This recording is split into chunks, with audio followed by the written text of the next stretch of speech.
আমরা ইজিপি আইডিতে কাজ করতে গেলে কিন্তু মাউসের রাইট ক্লিক করলে কিন্তু কোনো কাজ করতে পারি না।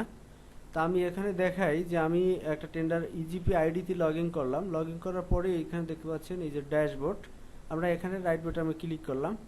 রাইট ক্লিক করলে কিন্তু দেখাচ্ছে do use security reason right click is not allowed. এখানে এই অপশনটা কিন্তু এই মেসেজটা চলে আসছে। তো এখন আমি আবার আর একটা আইডিতে লগ ইন করি। লগ ইন করে দেখাই,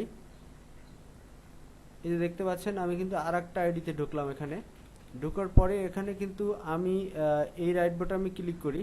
রাইট বাটনে ক্লিক করলে কিন্তু এই অপশনটা আর নাই। যখন দেখতে পাচ্ছেন open link in new tab, এখানে ক্লিক করলে কিন্তু আমি রাইট বাটনে কাজ করতে পারতেছি। এই যে দেখতে পাচ্ছেন এই রাইট বাটনে কিন্তু কাজ করতে পারতেছি। তা আমি এই রাইট বাটনে কাজ করার জন্য একটা অপশন চালু করতে হয়।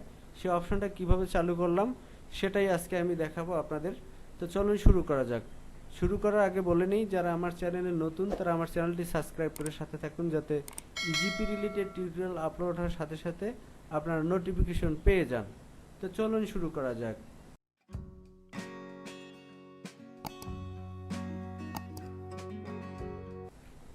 আমি প্রথমে একটা ইজিপি আইডিতে লগ ইন করলাম। এখানে দেখতে পাচ্ছেন আমার আইডিতে 3টা শিডিউল করা আছে এখানে। তা আমি শিডিউল করার পরে এবার প্রথম যে কাজটা সেটা হচ্ছে আমরা একটা নতুন ট্যাব নিব।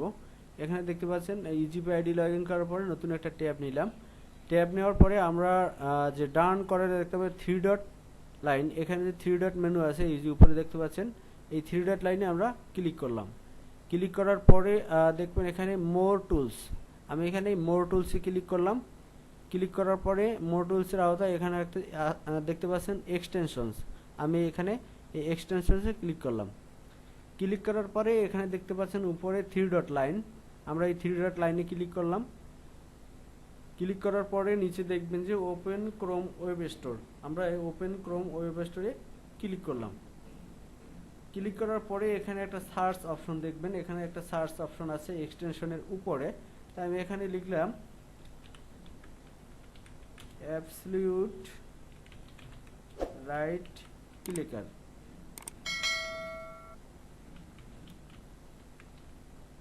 এই যে দেখতে পাচ্ছেন যে অ্যাবসলিউট রাইট ক্লিকার, এখানে এই যে অ্যাবসলিউট রাইট ক্লিকারে আমি ক্লিক করলাম।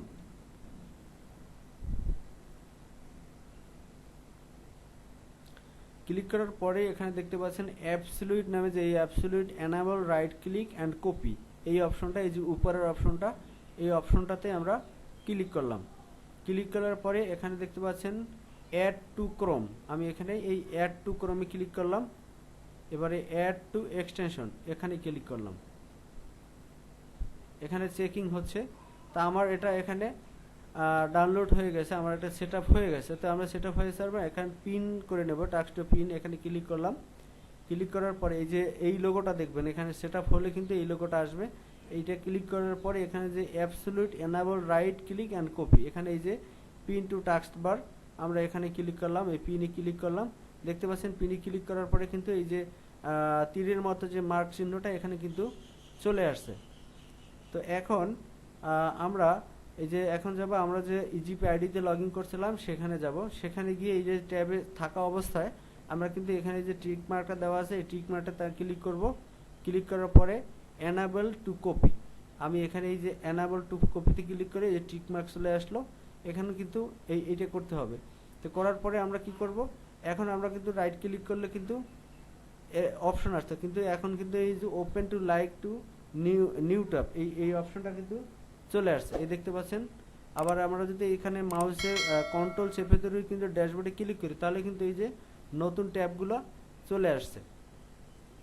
তো এভাবেই আমরা আমাদের ইজিপি আইডিতে মাউসের রাইট ক্লিক করে কিন্তু কাজ করতে পারবো।